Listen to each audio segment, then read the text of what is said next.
Today's episode brought to you by 360SiteVisit.com, where you can visit 20 venues in 20 minutes.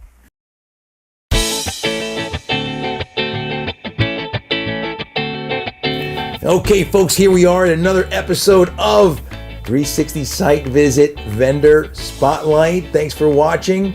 This is brought to you by 360SiteVisit.com. Visit 20 venues in 20 minutes. Gotta get that in there. All right, so today we are here with the one and only Gregg Hollmann from Ambient DJs. How you doing, Greg? Doing great, Greg. Did I say the name right? Ambient?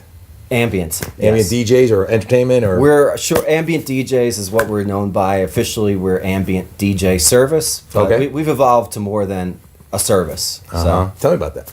So we've been in business for been doing this since 2003.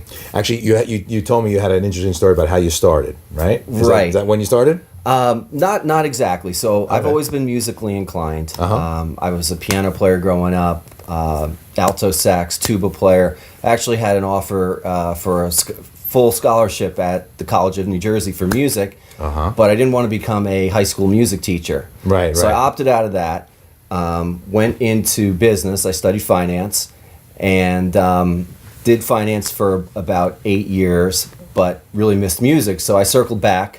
On a whim in my late 20s, I bought a mixing board, started doing house parties, and just got hooked. Right, cool. Yeah. So midlife crisis in your late 20s. Well, hopefully I'm going to live a little longer than that. But, Yes. but your passion, what you really like, I'm musically inclined, and I couldn't get away from that. I thought I could, but I couldn't. Right, no. Yeah. Got to come out. You got to sing, they say sing your song, man. Yeah. Cool. So 2000. So is that when you got back into the business then, or? Well, then, so that's 99 to 2003. I dabbled in house parties, built up my music collection, all that. In 2003, I attended my sister's wedding, and a light bulb went off and said, "Hey, I could do this." Right. And that's when I, got the professional website, bought professional equipment, started marketing a little bit, and so it was just me for the first few years. I was doing it on the weekend. And 2007, we were getting real busy, so I started building the network and booking out other DJs. So Iron Mike came on in 2007, DJ Spins, and for the past 10 years, we've just been growing every year. And as of this year, we're booking out 20 entertainers, and I do this full time. Wow, fantastic. Good. So there's few things. I'm sure there's a lot more maybe, but there's something to be said for taking your passion and making a career out of it, as opposed to going some potentially artificial route in your career and that kind of thing, right? Yeah, and the great thing about it was I had the full-time job and the cushion, so I could experiment, see if this was a viable business model, I could make some money at it. Yeah. And so I had a big safety net when I knew I could do it, and I made the jump from the corporate world to being self-employed and running a company full-time. Right. So it felt a lot lower risk. Yeah.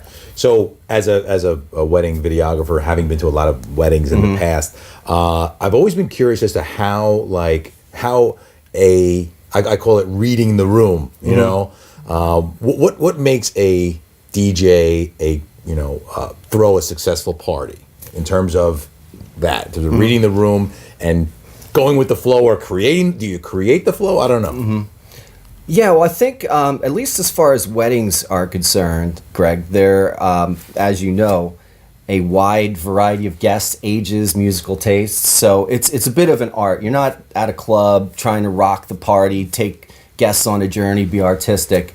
A lot of the musical selections are made in advance in the consultation with the client. So you go in with a game plan. Like the couple will say, well, we and our guests, we love, 90s hip hop, and, we love EDM. We hate country music. Right.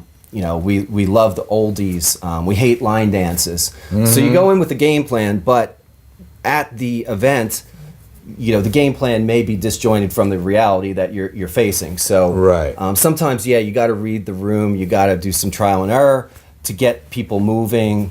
But once you find the key, you unlock it, and then usually you're good. And a good DJ will keep the flow going. A bad DJ will be very disjointed, the mixing. So it could be like a country track to EDM to reggae to and as you're out there dancing, you're like, what's going on? Yeah. Whereas a great DJ will program and mix the tracks in such a way that dancers are, maybe they want to get off, but they just can't because the mix is so good. Yeah. And you keep it going. Yeah, I want to leave the dance floor, but to keep reel me back in. That's right. That's right. It's not like in a bar or nightclub. The owners actually want the DJs to kill the dance floor from time to time so they can go buy drinks. Right. Exactly. Awesome.